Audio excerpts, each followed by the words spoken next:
Sir, may plano po ba kayong tumakbo sa eleksyon? Wala. Kapag tumakbo ako, hinahabol ako. Sir, paano nyo po matutulungan ang mahihirap? Hindi ko nga matulungan sarili ko eh. Sir, anong ginagawa nyo pag umuulan? Nagpo-focus ako, sinusunto ko yung ulan, nilalabanan ko bawat patak. Sir, anong tunog po ang pinakaayaw nyo? Yung sipol ng tanod at pulis, Sir Juan, may pangarap pa po ba kayo? meron. Makasabit sa jeep nang hindi nahuhulog. Sir, may pakialam po ba kayo sa kalikasan? Oo, pag may pulis, doon ako nagtatago sa puno. Sir, bakit po kayo laging mulat? Baka kasi magbago ang Pilipinas kapag pumikit ako. Sir, anong pinagkaiba nyo sa ibang tambay? Ako lang may imaginary na kausap araw-araw. Sir, bakit po laging baso lang dala nyo?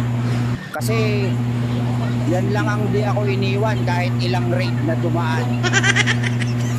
Sir, bakit po sa tingin nyo no, nalululong sa droga ang kabataan? Eh kasi mahal ang tuition, mura ang solvent.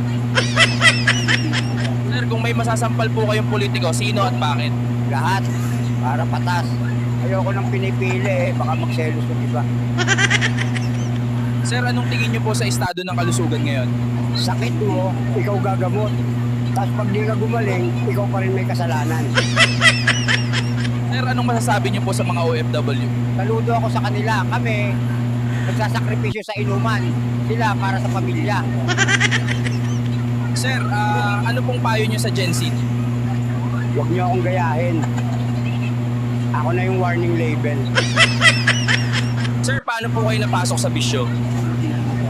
Na-curious lang ako. Tapos, di na ako nakalabas sa curiosity. Sir, kailan po kayo huling umiyak? Nung natapon yung gym ko, Sir, anong ginagawa nyo pag tinopak kayo? naglalakad ng walang tsinelas. Tapos nakikipagkwentuhan sa mga puno. Sir, anong talent nyo? Kaya kong matulog ng nakatayo habang mulat ang mata.